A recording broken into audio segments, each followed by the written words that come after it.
Bonjour tout le monde, bienvenue sur notre chaîne Les Jumelles Méli-Mélo. C'est une bien triste histoire qu'on a pour vous aujourd'hui, celle des sœurs Hilton, deux jumelles siamoises qui ont été exploitées presque toute leur vie et qui n'ont pas pu vraiment profiter de l'argent qu'elles gagnaient. Leur histoire nous rappelle d'ailleurs celle des jumelles Dion, une des premières vidéos qu'on a d'ailleurs traitées sur notre chaîne. Si vous ne l'avez pas vue, on va vous la mettre dans la barre de description. Bref, les jumelles Hilton comme les jumelles Dion n'ont pas eu vraiment d'enfance. Elles ont été traitées comme des animaux de cirque. Elles n'ont pas pu profiter d'une vie normale. Elles ont été exhibées devant des inconnus tous les jours. Les jumelles Dion parce qu'elles étaient 5 et les jumelles Hilton parce qu'elles étaient siamoises. Sans plus attendre, lançons-nous dans l'histoire d'aujourd'hui, celle de Daisy et Violette Hilton. Les jumelles naissent le 5 février 1908 à Brighton en Angleterre. Leur mère, Kate Skinner, est une mère célibataire de 21 ans et dans ce temps-là, avoir des enfants sans être mariée est très mal vu. Avec son petit travail de serveuse, elle a beaucoup de mal à faire vivre sa famille, surtout qu'elle a maintenant 2 bouches de plus à nourrir. Et ces jumelles ne sont pas comme les autres, elles sont siamoises, elles sont reliées l'une à l'autre dans le bas de la colonne vertébrale. Et il faut aussi dire que dans ce temps-là, les bébés qui naissaient avec des déformations étaient pointés du doigt et étaient vus comme des monstres. Donc, leur mère a vraiment honte de ses jumelles et croit que le ciel les lui a envoyées pour la punir de ses péchés. Il a été question de chirurgie pour les séparer, mais c'était trop dangereux pour leur vie. De toute façon, le médecin disait que ça ne valait pas vraiment la peine car les petites ne vivraient probablement pas plus qu'un mois. Mais les mois passent et les petites grandissent bien. Leur mère est un peu découragée parce qu'elle les aime pas et aurait bien voulu être débarrassée d'elles. Après 3 ans, Kate n'en peut vraiment plus et décide de vendre ses jumelles à sa patronne Mary Hilton. Mais Mary n'achète pas les jumelles par amour pour leur donner une vie meilleure, non. Elle a une toute autre idée en tête. Elle veut et va utiliser les jumelles comme des animaux de cirque et les exhiber dans une pièce de son bar. Et ça va malheureusement fonctionner. Les clients viennent au bar et paient pour aller voir les jumelles siamoises. Daisy et Violette vont d'ailleurs dire plus tard que leur seul souvenir de cette période est l'odeur de la bière brune, des cigares, des pipes et du mouvement des mains qui soulevaient leurs vêtements de bébé pour voir comment elles étaient rattachées l'une à l'autre. Toute la journée, les jumelles voient défiler des centaines d'inconnus et Marie fait fortune avec elles. Elle vend même des cartes postales, les fait apparaître dans des publicités, etc. Aussi, en grandissant, Marie en demande encore plus aux jumelles. Elle les oblige, par exemple, à apprendre à danser, à jouer d'instruments de musique et à chanter afin de donner des représentations. Et bien sûr, les jumelles ne pourront pas aller à l'école, ni avoir d'amis, ni se balader dans la rue, sinon ce serait de l'argent perdu pour la pauvre Marie. Pour voir les jumelles, c'est bien simple, il faut payer. Elle les emmène en tournée en Allemagne, en Australie et décide finalement de s'installer aux États-Unis en 1915.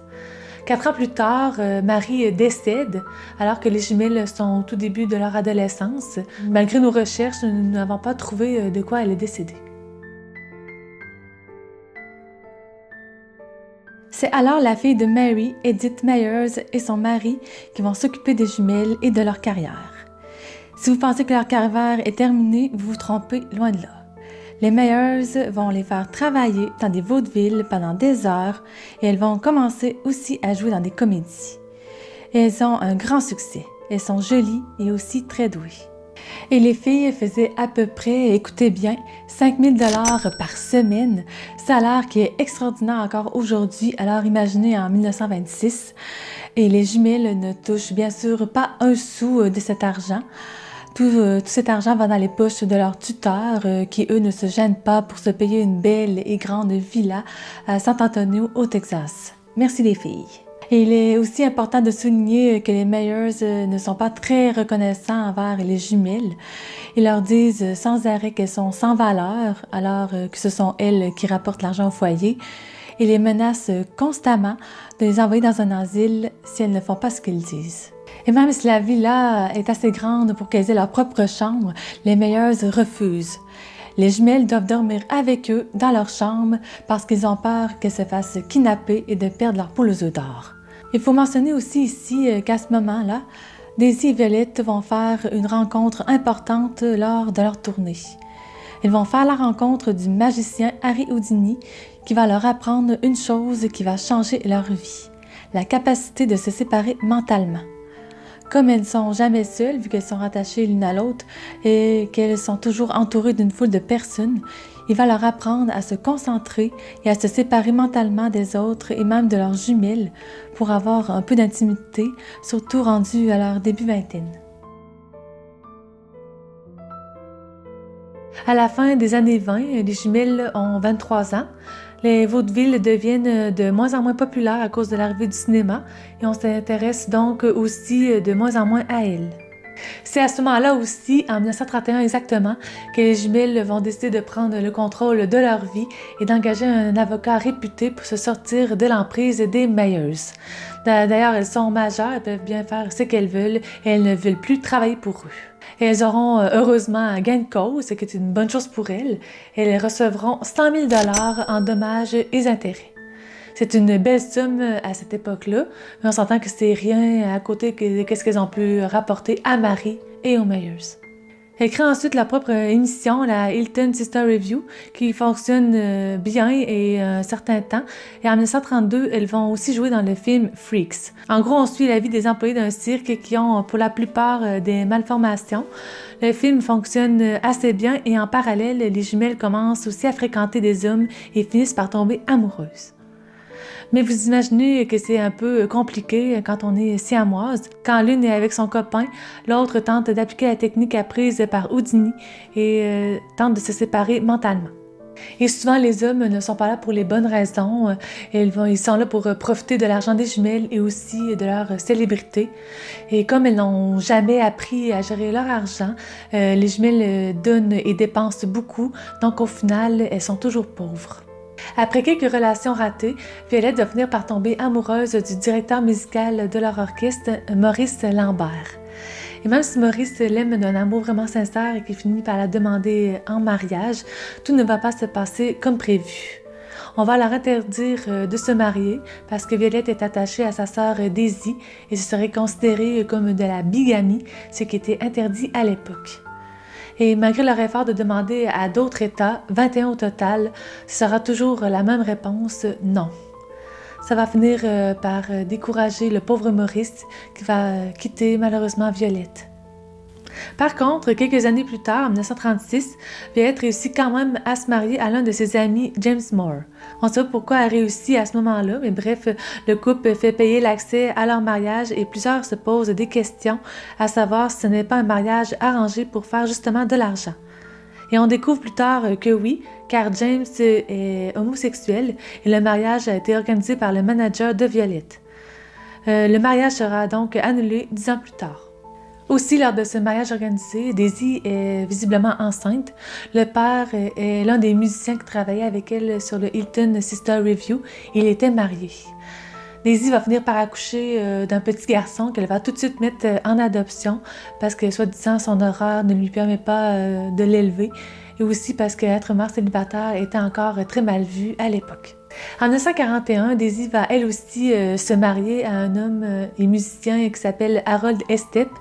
Et comme sa sœur, ça ne fonctionnera pas non plus parce que Harold est lui aussi homosexuel et il ne mettra pas 10 ans à mettre fin au mariage, mais plutôt 10 jours.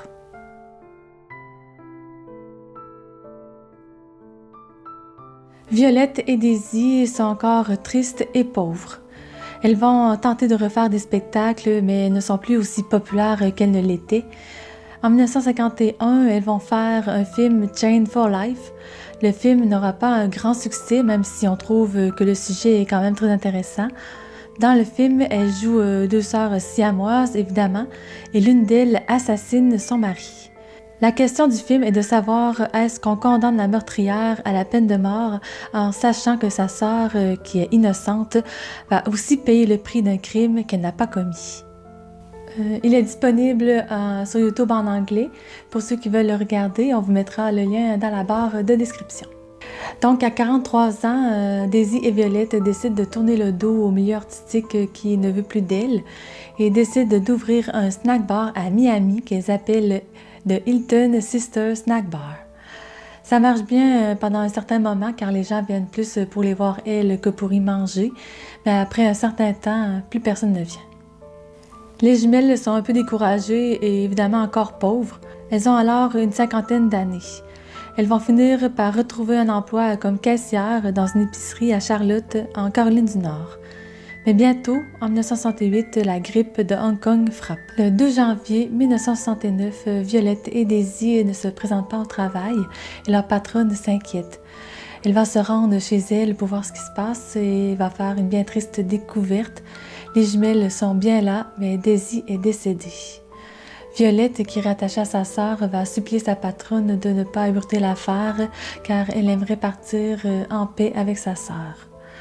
Sa patronne va accepter et ça va prendre à peu près 2 à 4 jours avant que Violette ne décède. C'est une bien triste mort pour elle d'avoir entendu la fin comme ça, rattachée à sa sœur, mais au moins elle est partie comme elle avait voulu. Les jumelles avaient alors que 61 ans.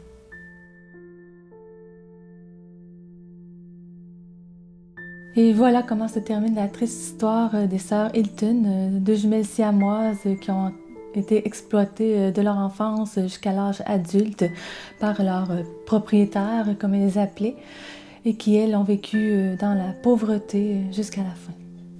En mai 2022, une plaque commémorative en honneur des jumelles a été installée sur la maison où elles sont nées, au 18 Riley Road à Brighton. Donc, si jamais vous passez par là un jour, vous irez jeter un coup d'œil. Merci d'avoir suivi la vidéo jusqu'au bout et n'hésitez pas à nous faire part de vos commentaires dans la barre de description. Sur ce, on vous souhaite une bonne semaine, prenez soin de vous et on se voit dans une prochaine vidéo. Bye!